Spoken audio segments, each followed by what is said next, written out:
All right, we've got breaking news right now on this Nippon Steel and U.S. Steel deal. They will file a joint lawsuit against the U.S. government. Lydia Hu is on the story right now. Lydia. Good morning there, Maria. This breaking just moments ago. Nippon Steel and U.S. Steel announcing just this morning they are filing a pair of lawsuits against President Joe Biden and the CFIUS committee, as well as U.S. Steel's competitor Cleveland-Cliffs, its CEO, and the president of the major labor union, United Steelworkers, aiming to get a new CFIUS review process under the Trump administration. And Maria, I had a chance to sit down with the CEO of U.S. Steel, Dave Burritt, for his first interview since President Biden blocked the Nippon's acquisition of U.S. Steel in a move just last week, to get his remarks on this lawsuit and all of the company's moves. Come here. Watch here. We did everything right as a company with Nippon. We did everything right. The government failed us. They failed because they didn't follow the process. And we're going to right that wrong. They failed our workers. They failed our communities. They failed our country. They failed our best ally in Asia, and they've emboldened China by not following the rule of law. CFIUS is supposed to be robust and confidential, and we find it was neither robust nor confidential. And unfortunately, the President of the United States shamefully tainted the CFIUS process from the very beginning. We respected the process, and that was a mistake that we made. You called Biden's actions shameful and corrupt. You said this is evidence of his political corruption. Why? Political corruption in what way? Why would he do this? Well, apparently, he felt that he owed the union boss.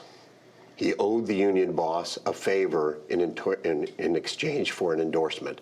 That's the only thing we could think of. He has a long history of working with the unions, and he wanted to support them, even though this was wrong for our country and wrong for our workers. U.S. Steel and Nippon are exploring legal rights, and you are suing. Tell me about that. Well, you know, at U.S. Steel, we live by a code of conduct. We take it very, very seriously. In fact, safety is first with us. We invented that term, I think it was back in 1908. And what we say with safety is, if you see something, say something, and do something. And so just like with legal issues, we've seen corruption, and we're going to say something loudly. And we're going to do something with litigation to right this wrong so that our workers and our communities and our country will benefit. We need to fix this. When we see something that is egregious, like in this case, clearly the process was tainted. And clearly, from the very beginning, when he made his first statement about this deal, he's been unwavering, and he's cost us, U.S. Steel, and cost our communities a lot of time, a lot of energy, a lot of money, because he did not follow the rule of law. This thing should have closed in the second quarter. Again, it strengthens national security. We'll soon have our new president, President-elect Trump. Have you been in touch with his transition team or with President-elect Trump? No, I have not. We look forward to that opportunity. He's not the president yet, but I sat with him on March 1st, 2018. When we put in the tariffs at that point in time. I know he cares deeply about the workers, and I believe he's going to right this wrong. He will understand the facts of this situation, and he's a very bright guy, and he will make sure that we follow the rule of law. He's had a little bit of experience being attacked by this administration, so he knows, I'm sure, what we're going through too. The union, the United Steelworkers, have been among the loudest critics of this deal. Well, I'm going to interrupt. I'm sorry to interrupt, but the international union has been. The workers, no. I'd invite anyone to talk with the workers and get the truth, how they feel about this deal. Because the international hasn't had any dialogue with the workers. They don't understand this deal. And how do you move forward working with the union? Well, we have a great relationship with the local union. The Well, the international union, and you have- international union is challenged because we haven't had a great relationship with them. But the work gets done at the plants, and the people at the plants understand what needs to be done, and they understand this is a great deal. And you have a collective bargaining agreement that's coming up for renegotiation middle of 2026. And so this will certainly be an issue that I'm sure comes up and is part of the discussion. I think there's going to have to be some healing.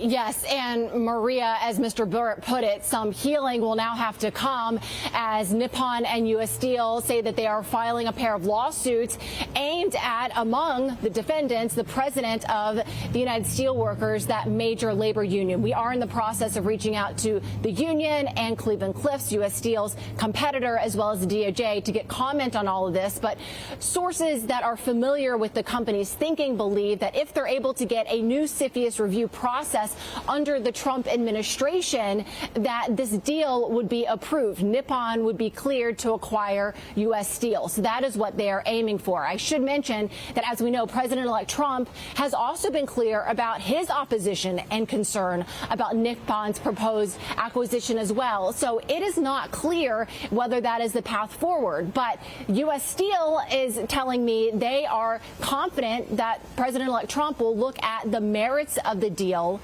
and not the politics of the matter, and they hope that he'll be open to considering this deal moving forward. And finally, Maria, quickly, I did ask Mr. Burritt there, the CEO, about the future of U.S. Steel without an investment of Nippon. You may remember he said without Nippon's investment, jobs here in Western Pennsylvania might have to be moved elsewhere to other plants that are operating more efficiently for U.S. Steel. He says without Nippon at this moment, that's still a possibility moving into the future. So a lot on the line here. Maria, back to you. Well, I can tell you for sure that I spoke with President Trump about this deal, and he told me he would block it. So I don't know, if that changed, and we'll see if the CEO can have that conversation with him. But President Trump, I think, is where President Biden is on this. Lydia, great reporting. Thank you. Lydia Hu this morning in Pennsylvania. Stay with us. We'll be right back.